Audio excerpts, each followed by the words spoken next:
There are so many videos that I was working on that I stopped working on for this. If you hear my dogs barking, no you didn't. Hi, welcome to my channel, or welcome back to my channel. I'm Rachel Michelle. So I discovered this movie while I was channel surfing, and HBO was playing Astro Boy, and I was like, does America even know who Astro Boy is? My answer is probably not, unless you're a fucking weeb. I don't think it's like a big part of our culture. Like, I feel like it is for Japan. I don't actually know if it's a big thing in Japan, but it's definitely bigger there than it is here. I don't feel like I've ever heard anybody be like, I love Astro Boy. The only thing I went into this movie knowing about Astro Boy is that it was like the first anime ever, which it's apparently not actually the first anime ever. It's like the first anime TV series with like a consistent plot, which was not what I was told from all the anime channels I watch. Very interesting nonetheless. So I went into Astro Boy 2009 being like, I know nothing about Astro Boy. And you know what I left this movie knowing? That I also still don't know anything about fucking Astro Boy. Because if I know Western culture, anything that was originally animated, especially if it's from another country, Hollywood should just not fucking touch it. We've learned that with everything. We've learned that with, Dragon Ball Z, fucking Winx Club, Avatar, Death Note. We've seen this time and time again that Hollywood should just never touch anything that was animated. Found out, like, the process that went into making this movie and how it's not similar to the source material, which is not surprising to anyone. And just, this movie is just, it's so 2009, but no one fucking remembers this goddamn movie. And apparently it had Happy Meal toys. One of the reviews said, Astro Boy is better than most competitors, such as Monsters vs. Aliens and Kung Fu Panda.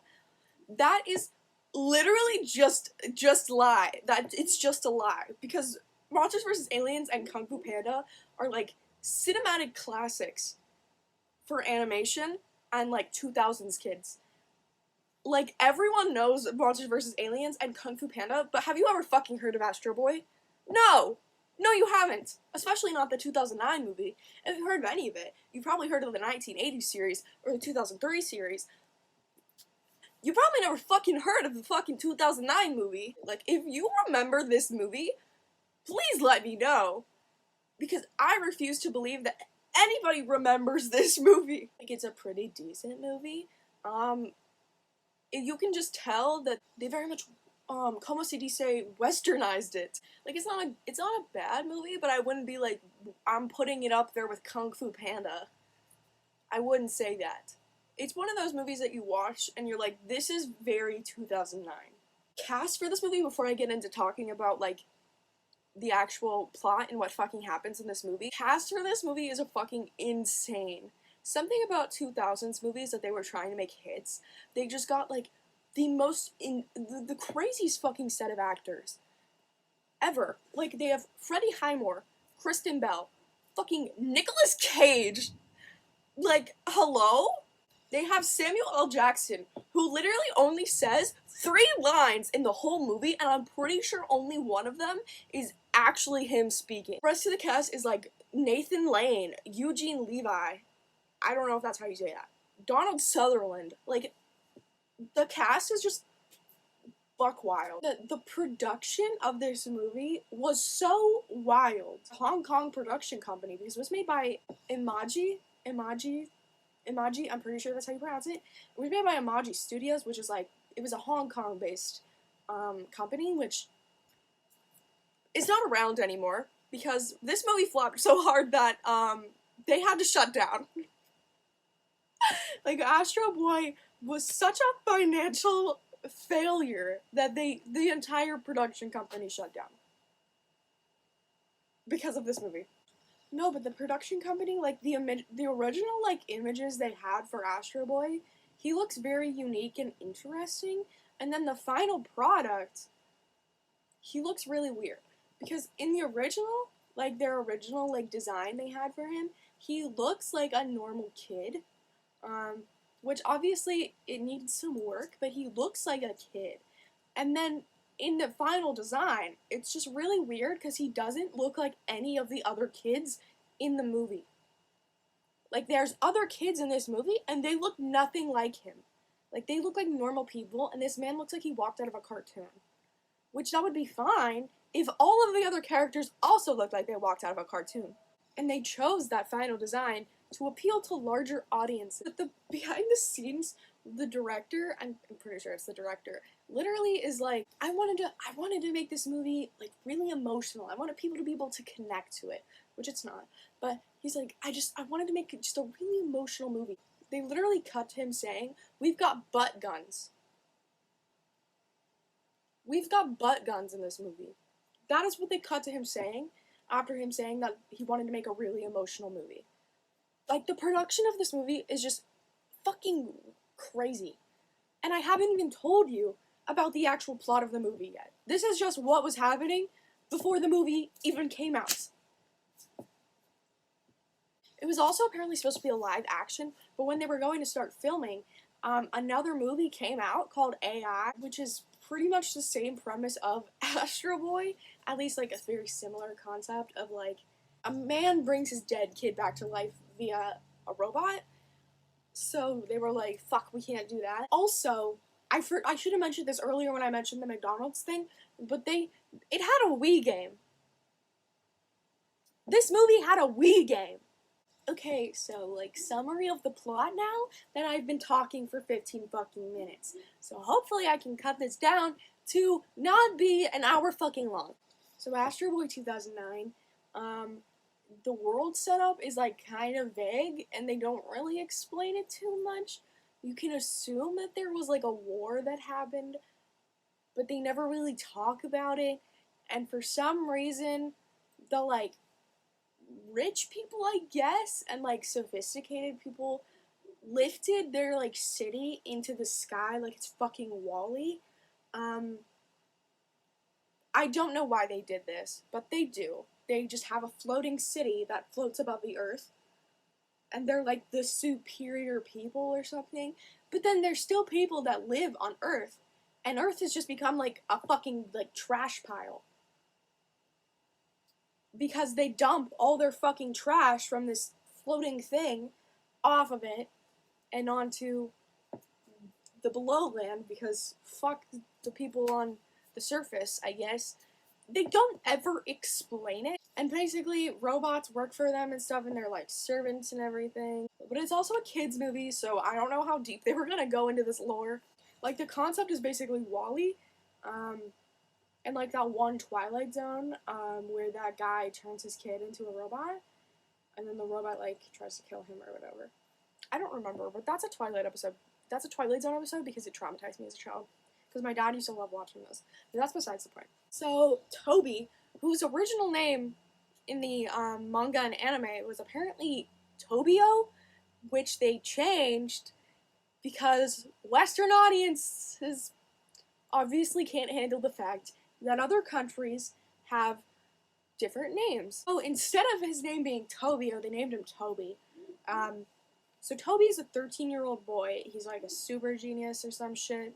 His dad is also really, really smart. He's like the head of their like ministry or whatever. Who was played by Nicolas fucking Cage. So I will only be referring to him as Nicolas Cage. I think his real name is Dr. Tenma. Okay, the world building sucks. But I'm pretty sure Nicolas Cage is responsible for the creation of robots and like the society they have. It's kind of vague, and it begs the question of how long has this island society existed, which will never be touched on. So the movie starts off, Toby's at school, he shows off how smart he is by finishing a pop quiz in like 30 seconds, and he turns it in and he gets 100%. And his robot butler picks him up from school, and he has a brief conversation with a hologram of his dad. It's like FaceTime, but like futuristic. But his dad is like getting ready to have like a big meeting with the president to show him like what they're working on or whatever. They're working on blue core energy, which is self-sustaining energy source taken from like a star or something. Along with this blue energy core came red energy, which is negative energy, and if they ever touch, they will explode. So that's pretty sick and important for later. Toby's dad is like, do not fucking come to this thing, you're going home. And Toby fucking like hot wires his like robot butler to take him there. So Toby goes and he's like, Dad, I just wanted to watch your presentation. And the president is like, haha, that's funny, I love kids. He doesn't, he's a fucking shitty ass guy. So he's like, yeah, Toby, tag along. And Dr. fucking Nicolas Cage is like, I don't know about that. And then Toby says something really smart ass, and then the president is like, you know what, fuck this kid, get him out of here. So they like lock him in a fucking closet. So he takes the robot's like key card, which I don't know why a robot would need a key card. Because they're a robot? Like if I can put something on my iPhone, like my ticket on my iPhone, why the fuck could a robot not put their key card on their person? Like, why do they need like a physical key card? But Toby steals his key card and he escapes. So he like sneaks himself into this presentation that his dad is having with the president. And Nicolas Cage is basically just explaining to the president the differences between the cores and everything. And they put the blue core into like a peacemaker, which is the only thing they call it. And all I can assume is that it's like a fighting machine. It's like a fighting robot for a war that they're in or something. The world building doesn't make sense. Like, I feel like I need MatPat to come in with his magnifying glass and like scan the whole movie for the fucking backstory, because I can't fucking find it. But the whole thing is like the president is like, wow, I love this robot. It's going to win me my re-election. And you get the vibe that he's just like a shitty ass guy and he wants to abuse the power that he has. Sick. They're like, the red energy core is really bad. It's negative energy. It's not good. It's hard to control. It's unstable. And the president is like, no, I think that's sick as fuck. Also, I love the color red. Stick it in that bad boy. So he does, and he goes fucking haywire. Surprise, surprise. Why would you listen to scientists when you could just ignore them? Toby sneaks into the little testing facility, and the robot starts going haywire, and since Toby's like hiding so he doesn't get caught, he gets trapped in with the robot because they quickly put up this little like force field thing to keep the robot in, so he doesn't fucking kill anybody, which doesn't go super well. When Nicolas Cage sees Toby in there, Toby's like, Dad, get me out of here. And Nicolas Cage is like, I'm gonna get you out of here. Do not worry about it. I will get you out of here. I'm going to get you out of here.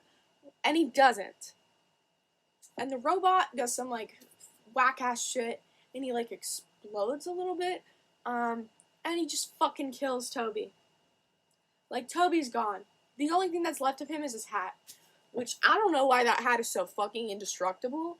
And once they get the force field down and the robot shut off, Nicolas Cage just fucking breaks down, and he's holding his hat, and he's like, I killed my son. I fucking killed my son. I did that. Yeah. So Nicolas Cage is obviously fucking just completely grief-stricken from killing his son, as one would be.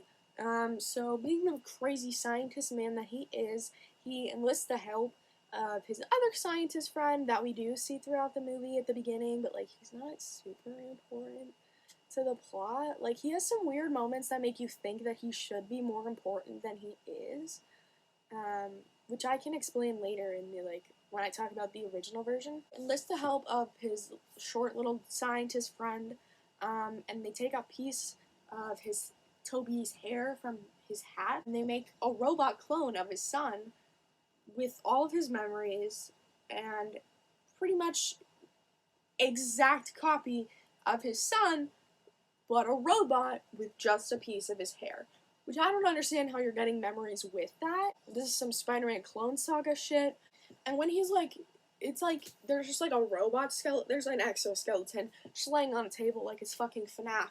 And it's like, it scans over his body, and then all of a sudden he's got like flesh and shit. I don't know. I don't exactly understand it, but I barely passed any of my science classes, so like, not really expecting to. But it like scans over him, and instead of it just being like his naked body, because this is a kid's movie, he comes with boots and like underwear. And I understand that his original design was boots and underwear, but it's really weird that the boots and underwear are on him immediately. Like, are they connected to him like he's a Barbie doll? Like, is the underwear a part of his body? And are the boots stuck onto him? Like he's a Bratz doll. Like, I'm just very concerned about the logistics of this situation. And Nicolas Cage is like, oh my god, thank you, little short scientist man, for stealing the blue core for me to bring my son back to life. And the little scientist man is like, well, I couldn't refuse a grieving father, which I think you definitely could. And there's like a weird like Frankenstein like electrocution moment where they like lift him into the air and just shoot him with electricity, which I never understand why they do this, because like it is dramatic and it's visual, but like it doesn't make any fucking sense. Somehow Nicolas Cage in this movie is a better dad than mine ever has been, and he killed his fucking son. He tries to spend time with Robot Toby, but he finds that Robot Toby does not have the same interests, really, as his past son did. So he, like, tries to get Robot Toby to do, his fucking, like, to do things that he thinks that his past son really liked. So he's like, here is the book I read you to sleep, and it's, like, a fucking mathematic book, and you're like, who's reading their fucking child that? And even fucking Robot Toby is like, so he's like, leaves him with this stack of books, and one of them's like the fucking Da Vinci files, and he's just like, enjoy your time, I have to go fucking work. Roby, who is Robot Toby, I'm gonna call him Roby from now on just because it's easier than saying Robot Toby.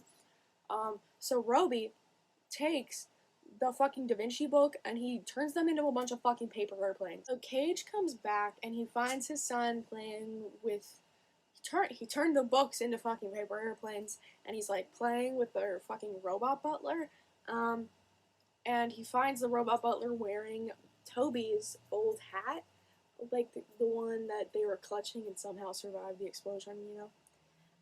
Nicolas Cage gets fucking pissed. He's like, do not wear my son's hat. And Roby is like, Dad, it's okay, I don't even like the hat. Which only sends Nicolas Cage into more of a fucking depression. So he sends him off, he's like, go to your fucking room, and he calls the little robot, the little scientist man, and he is like, Bestie, I need you to come here right now and deactivate this fucking robot in my house, because it's not my son. I thought I could, not replace him, but like, replace him, and he's just not filling the fucking void in my heart knowing that I killed my son and I replaced him with a robot. So I'm gonna need you to come fucking deactivate this thing, because I can't fucking emotionally handle this anymore. It cuts back to Roby, and he's just in his room being upset that his dad told him to go to his room for no reason. And he sees these like cleaning robots outside of his window, which they're like one of those, and then like a spray bottle. And they're just outside, like, cleaning his window, which, okay, go besties. But he sees them outside his window, and he can hear them talking, and he's understanding them. Because apparently, humans can't understand every robot, but there are some robots who can talk. He's like, I can understand what you're saying. And the fucking cleaning robots are like, the fuck can this human kid understand what we're saying? You fucking weirdo. And then Roby is freaking out. He's like, I can understand robots. Like, what the fuck? So he falls through his window. He, like, tries to grab them through his window. And he ends up fucking falling And the robots are like, oh shit, this kid's gonna fucking die. So he's just like plummeting to his fucking death right now. And like right before he hits the bottom, his jet feet activate, because apparently he's got fucking jet feet. So he can fly, and he's just like, whoa, this is sick as fuck. So he starts flying around with them, and he's like, look at me, this is sick as fuck, dog. And he's just flying around the city, being like, look at my new fucking rocket feet. And there's a bunch of like 2000s gags where like he crashes through like a dental billboard, you know, like right through the teeth. He passes over a girl getting a tan, and he just toasts her right up. He passes over somebody's grill, he cooks a steak. Just a bunch of those fucking 2000s gags that like aren't funny, but they're there. But while he's flying around and using his like newfound powers, the president that we met earlier, his staff is like, hey bestie, we're detecting blue core energy. Which is insane. We thought it was destroyed when the fucking red robot blew up. We thought it was destroyed. So that's really weird.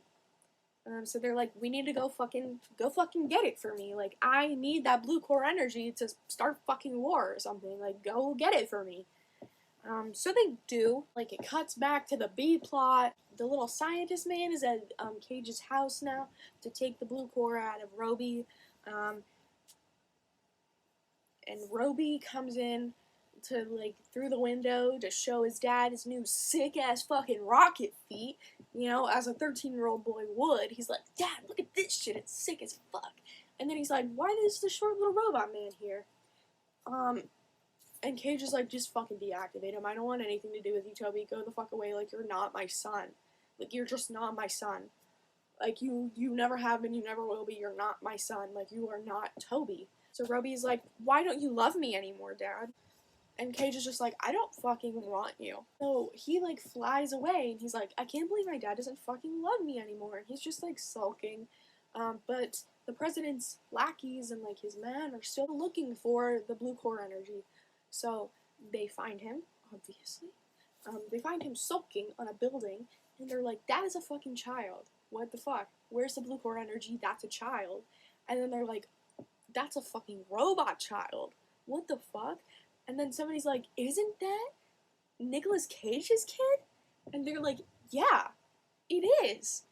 And they're like, that fucking weird-ass sad old man must have brought his kid back to life. That's weird as fuck. But the president is like, don't care if it's a child. Fucking get him. I need that energy because I'm the fucking villain. One of them, but I'm the villain. And there's again some more 2000s gags where they like try to catch him with like what I would say is the equivalent of like a really big sticky hand. So they're like shooting this shit out at him, and they just keep missing because dumb lackeys, you know. So they use that sticky hand and they pick up a dog, someone's tablecloth while they're eating dinner, and a whole ass fucking woman who's getting proposed to. So like Roby escapes the like sticky hand guys and even saves one of them when they fall out of their ship. But then they try to destroy him instead of just catch him. So they like shoot a bunch of rockets at him, but instead of destroying him, they just shoot him off the little floating island. And he just crashes down to the fucking surface. And he crashes down to the surface in like a giant graveyard of like defunct robots. Like they literally start to like climb out of the fucking rubble, and they're like trying to like take him for parts because these robots are like half broken but like still sentient. So he has to run away from them. He meets a robot dog. So it's like a little one of those trash cans that mouths open, but it's a dog, which the implication of robot dogs adds many questions. Is this thing sentient, or is it just sentient as a dog? And this is one of the only robots we meet in the whole movie that can't talk. But this robot dog, it like leads him away, and he's like, I should follow the robot dog, you know? And it leads him to a fucking trap. There's a hole, and he falls directly in it, and he gets caught by a rope. And a bunch of queer orphans pull him out of it. And they're like, oh, it's a fucking kid. We thought we were getting some, like, sick-ass robot scraps. Nope. It's just a fucking child. And while he's talking to these queer orphans, and they're like, hey, how did you get down here? Like, that's crazy. Like, you're from Metro City. That's insane. He gets stolen by this group of fucking, like, 3 robots, and they take him to their hideout. So these robots were like, we saw that you were a robot, and we are the robot revolution. They scream, Viva la Robot Lucian. Viva la Robot Lucian. Viva la Viva la Robo-Lucian. Viva la Robo-Lucian, that's their catchphrase. Creative. They're called the Robot Revolutionary Front, or RRF, not to be confused with RFA, for Mystic Messenger. One of the robots is a fucking fridge, and the other one is just, like, red. I don't know what he's supposed to be. I don't remember what he said. He's just the red robot in my head. I don't know. And there's a silver robot, who I think I referred to as the Tin Man at some point. I did not learn any of their names, but I also didn't really learn the names of any of the other characters. So I do this thing when I watch movies and TV shows where I don't learn any of the characters' names because I just can't retain them. Or I just don't hear them when they say them. So I just end up giving all of them nicknames. If you follow me on TikTok, you're probably already aware of that. Like, I watched this movie 2 times and I didn't learn, like, any of the characters' names.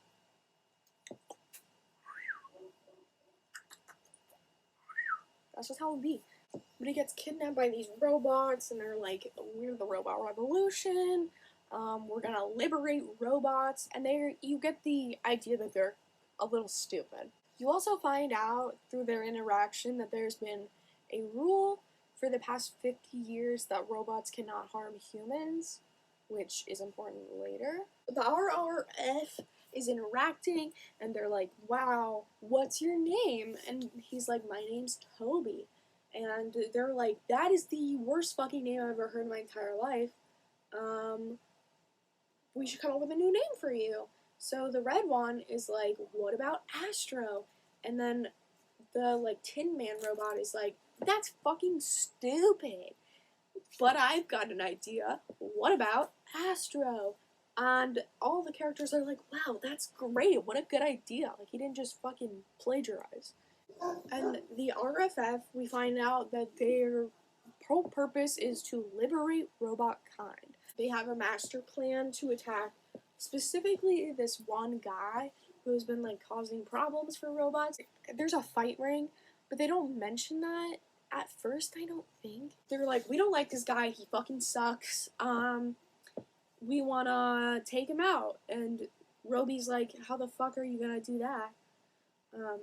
And they're like, we're gonna tickle him with a feather. Which is also a gag that's not funny. Literally right after that, the queer orphans break into their hideout, because again, they're a little stupid, so their hideout isn't hidden very well. So they break in, and they steal Roby back, and they're like, get back! So Roby's like, guys, to the robots, he's like, I'm undercover for Metro City, so, like, just let me go with these queer orphans, I'm on your side. So he escapes with the queer orphans, and they're like, so what's your name? Because he has a moment where he, like, struggles to figure out what he wants to be called, so he's like, well, my name is Toby, but it's actually more complicated than that. And they're like, dude, it shouldn't be that hard. Just tell us something. So he's like, my name's Astro. Back to the B plot, the president goes to Cage, and he's like, what the fuck, dude? You brought your son back to life with the blue core? And Cage still being like, this isn't my son, fuck him, you know. He agrees to just deactivate him when they find him. The queer orphans take Astro to their, like, hideout, which is, like, their house. It's just their home, I guess. And they get down to it via, like, a slide. But when they get inside, it's like a fucking daycare. It's literally just a bunch of children running amok and causing chaos. And the main, like, queer girl, I don't know. I saw her and I was like, oh, she's gay. Hands down. She's gay. The main queer girl, played by Kristen Bell, literally is like, gives one of these children a fucking, chainsaw. So this little girl's just running around with a fucking chainsaw. I was like, wow, thank you for my daily dose of birth control, because fuck that. So they take Astro to, like, the only adult around, who's, like, kind of their father figure, I guess. He's the one that, like, isn't, not really in charge of them, but, like, commands them, I would say. His name is Hamig, which is a choice, but he's literally, like, as a character, he's just Nathan Lane. He's played by Nathan Lane, and the whole time I was like, that's just Nathan Lane. Like, it's just Nathan Lane playing Gomez, but as a villain. So he says he's a robot repairer, and he claims to love robots, but he's really demeaning towards them, and we find out that that's really not true in the end. Hamig makes a bunch of non-PC jokes that you could get away with in 2000s movies, but, like, the whole time you're like, that's not funny, and even him as a character acknowledges that it's not funny. So he's like, Astro, are you hungry? And then there's, like, a dinner scene. Dinner scene is the first time that we see Astro have a moment of he knows that he needs to tell them that he's a robot, but he doesn't for his own safety. And through, like, just Hamig talking, we find out that he used to work for the Ministry with Nicolas Cage, but he was thrown out. And Astro, throughout this part of the movie, has, like, a weird little thing with Trash Can going on, because Trash Can knows that he's a robot, and he hasn't told them that he's a robot yet, and Trash Can's like, you need to fucking tell them this. And Astro's like, I will, which is really mean that everyone's trying to out him throughout this whole movie. And in the scene where they, like, are walking through the only bit of forest we've seen, it's really weird, like, the animation style, because, again, Astro does not look like anyone else in this movie. And I guess that could be an intentional thing that they did, but it just ends up being really weird. The only gag that I think in this whole movie that actually lands, it's Astro's walking with one of the other queer orphan kids, and they're just, like, walking, but Trash Can stops them, and he writes in the dirt, he's a robot, and the queer kid has a moment where he's, like, looking at the writing, and then he looks over at Astro, and Astro's, like, freaking the fuck out, and there's just a moment of suspense, and then the other kid goes, ha, makes me wish I could read, and then just keeps fucking walking. And the kids, while they're, like, looking for scraps, walk past this old robot that apparently has been there for 100 years. It's, like, defunct, it doesn't work anymore, it's just been sitting there. And Astro's like, wow, I really like that, let me see if I can get it to work. And they're like, what the fuck are you gonna do, carry it? So he, like, sneaks inside of it, and he uses his blue core power to bring it back to life. Its name is Zog, by the way, which I think is a really sick name. So he gets him working, and then they bring him to Hamig, who's freaking the fuck out. He's like, how the fuck did you get this 100-year-old robot to work? And Astro's just like, I kicked it. But I think Hamig at this point has started to realize that something's up with this fucking kid. And Hamig has this little scanner thing. It scans for robots, I guess. I don't know. And he scans, like, Zog, and it goes beep beep beep, and he's like, oh my god, this shit has enough energy to power a city. And then he, like, tilts it towards Astro, and the thing lights up completely. And Hamig's just like, ah ha ha ha. But then there's, like, a foreshadowing moment that zooms in on his face, and you're like, obviously, he knows that Astro's a robot. And then there's a montage of them cleaning Zog off, where they play All Right by Supergrass, which I think just dates this movie significantly. So at night, Astro goes outside to check on Zog. He's like, hey, how you doing, buddy? And he sees the, like, main queer girl, like, over sitting on one of the, like, defunct cars. And she has a cell phone that they found in the rubble. And she's, like, trying to call up to Metro City because apparently she has family up there. And Astro uses his blue core energy to bring the phone back to life, and give it to her, and she tries to call, but it doesn't work, and they have a little bonding moment. And apparently she ran away from her parents. I don't think we're ever told why. I think you can assume that it's because she didn't feel like they cared for her, because I think her plan was to run away and for them to come find her, but they never did. which I don't know how they would know that she was on the surface, because it doesn't seem like anybody from Metro City really comes to the surface. Which also brought the question up of how did these people get from Metro City to the surface? And then Astro tries to tell the queer girl that he's a robot again, and she gives out for his own safety, because she makes it very well known that she does not like robots, and that he will not be safe if he tells her. And then it cuts to Ham-Egg is like showing off Zog while they walk down the street, because they're going to what Astro thought was a like robot show, which it's not. It's actually a fighting ring.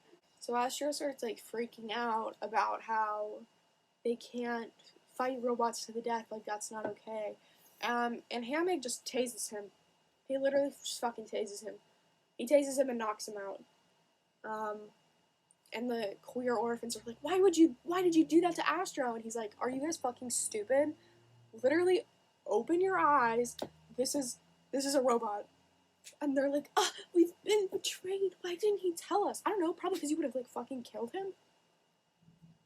So Ham-Egg puts Astro in the fighting ring, and he's like, guys, look at this robot from Metro City. He told me, personally, that he thinks our robots are lame as fuck. He thinks they're weak as fuck. Hates them. And they're like, the orphan kids in the audience are like, he never said that.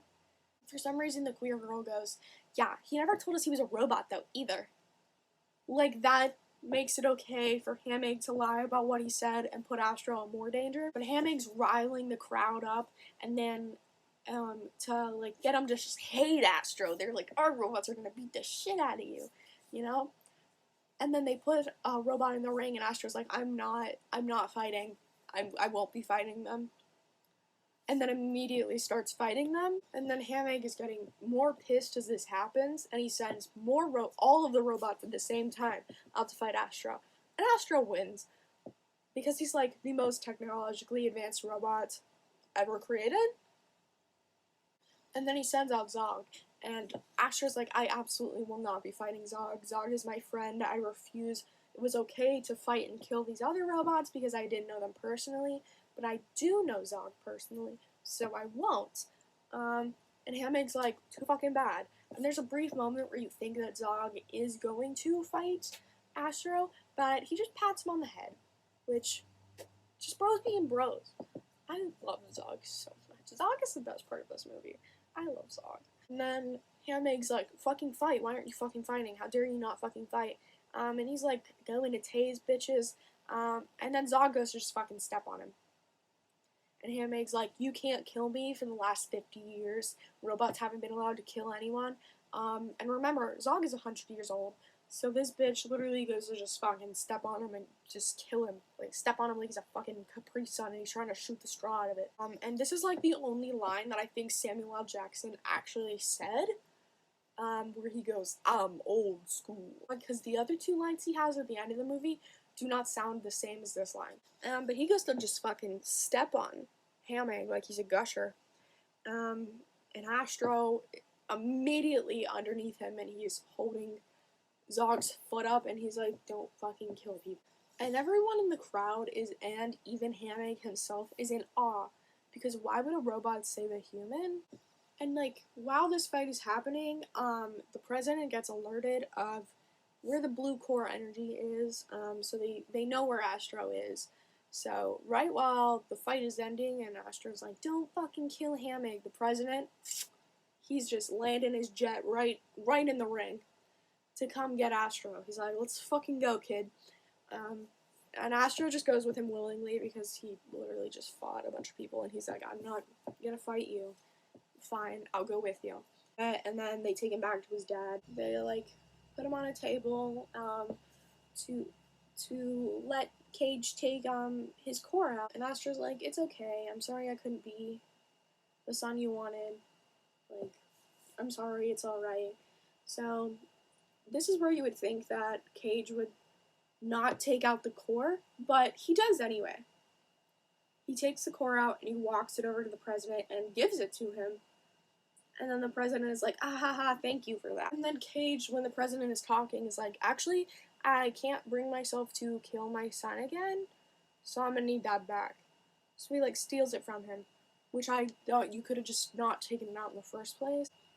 So he puts it back in him, and they have a little moment, and he's like, you may not be Toby, but you're still my son.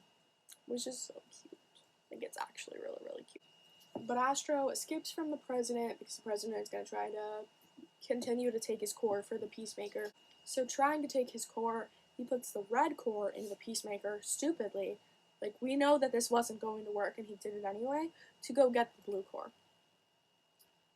So, literally, they put the red core into this robot, and they're trying to give it commands and stuff. It doesn't listen.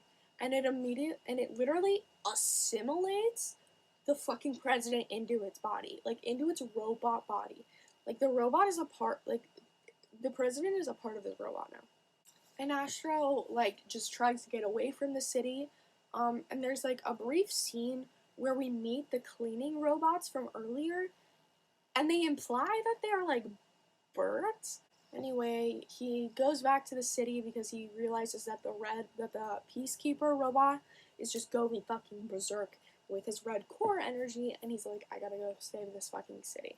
I can't let it just destroy Metro City. And the queer orphans on the ground can see that shit is going on up at Metro City. So they're like, we need to get up there.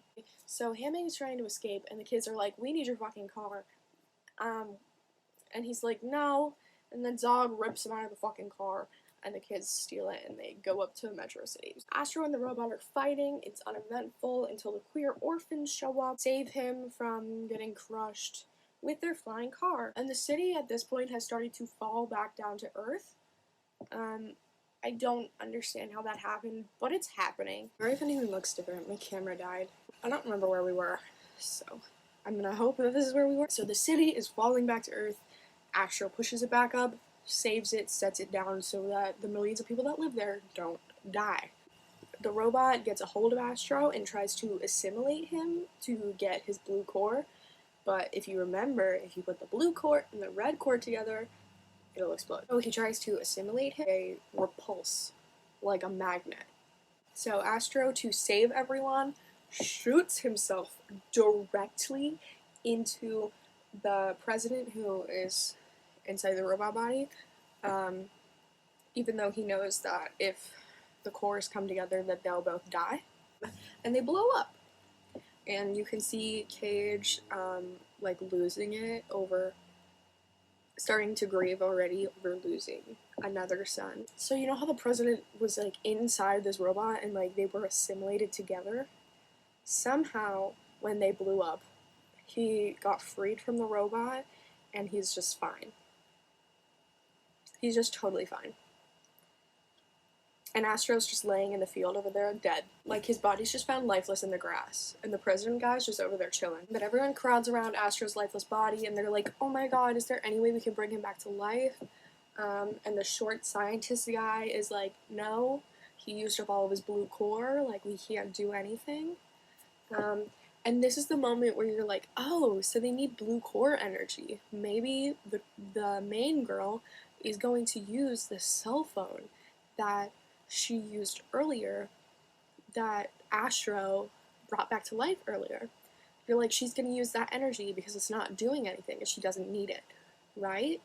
Wrong. Actually, they completely forget that the phone existed, and instead, Zog uses his blue energy to bring Astro back to life. And my first thought was, is Zog's gonna die because he needs the blue energy to live? But no, it's fine. They both live. And they bring Astro back to life. So the city celebrates Astro, who, by the way, is in his underwear and just boots. Which, again, leads me to believe that they are connected to his body. And then the orphan girl's plot, her parents find her in the crowd, and they're like, oh my god, we've been looking for you everywhere. And then all of a sudden, the city gets attacked by aliens. Like, you're gonna think I'm joking. No, the city gets attacked by aliens. Deadass. Deadass. Last 5 minutes of the movie, the city gets attacked by aliens. And Astro's just off to fight them now, I guess. I assume that's their sequel bait. And they were working on a sequel. Or they had one planned. That never happened because the studio shut down. So you listen to that and you're like, wow, There's no way that can be the original plot of the manga and anime. There's just no way. And you're right. So the original anime and manga was created by Osamu Tezuka. Manga originally ran from 1952 to 1968. And the first anime ran from 1963 to 1966 and had a total of 193 episodes, but only, I think there were like 80 some episodes that were never dubbed in English. And there were other productions after that, like the 1980 show, the 2003 show, but we're gonna ignore all of that. We're just gonna compare it to the original, which I've never watched the show. Like, I've never watched the original, which I might do that and then make like a follow-up video if you guys are interested in that, or if I feel like doing that. But from what I understand, these are the differences. So the plot of Astro Boy, from what I read, is pretty similar to the 2009 movie, where Dr. Tenma gets the short scientist man to create a android version of his dead son, and the doctor creates Toby 2 and realizes that he doesn't fill the void. He doesn't fill the void of losing his son, but instead of Tobio running away, Tenma sells him to the fucking circus, which I understand why they changed that. The replacement for the circus is Hamig and the little orphan kids, their little hideout ring thing. That's their replacement for Hamig's circus. I'm going to butcher this name. It's the guy I kept calling the short scientist earlier. His name was Dr. Elfun in the movie, but his real name, which I'm gonna try to say, Dr. Ochanomizu? Ochanomizu? Sure. Probably butchered that, but still. He sees Astro performing at the circus and convinces Hamig to give him over. So he becomes like the legal guardian of this child. Like, the short scientist man, like, I understand why they put him in the 2009 movie, because he does play a significant role in the original story. Like, he adopts the kid and then takes care of him. But like, that doesn't work for the 2009 movie because they gave his dad a redemption arc. And that can't exist unless his dad actually doesn't want him and completely resents him the whole time. Which, I can see why they changed that, but also, that character, the little scientist man, doesn't fit in the story anymore. And he's kind of weirdly there. He's just like a weird character that you don't know why he's there unless you know the original source material, and just seems really weird. I don't know if that made any sense. I've been filming for a while. And then, in the 1960 version, Astro figures out he has powers, and then he goes off to fight evil, I guess. That's, from what I understand, that's the whole original plot. So, like, you can see where the differences are of, like, we had to change that for our audiences now because selling your kid to the circus is a little traumatizing for children. And maybe it's just my daddy issues, but I do think it's more interesting to give his dad a redemption arc. But that might just be my daddy issues talking. I don't know if this video made any sense. I think the movie could have been handled better. And I definitely think that the movie flopping is why it hasn't been touched since, like, 2009. I don't think anything's really happened with Astro Boy since that, especially not in the West. I think that movie tanking is what's really not gonna let anything happen with Astro Boy until, like, someone like Netflix or something decides to take a chance on it because of how poorly they made that movie. I think Astro Boy is just a really interesting case of, like, bad adaptations. But yeah, thank you guys for watching. I hope you enjoyed that. I hope I edited it down to not be as long as the movie. Thank you for watching. I hope you enjoyed. Don't roast me too hard in the comments, and if I got anything wrong, feel free to correct me because, again, I've never seen the original. I will see you the next time I have a video to post. I love you. I hope you have a great day. Yeah. I don't remember how to end these. Goodbye.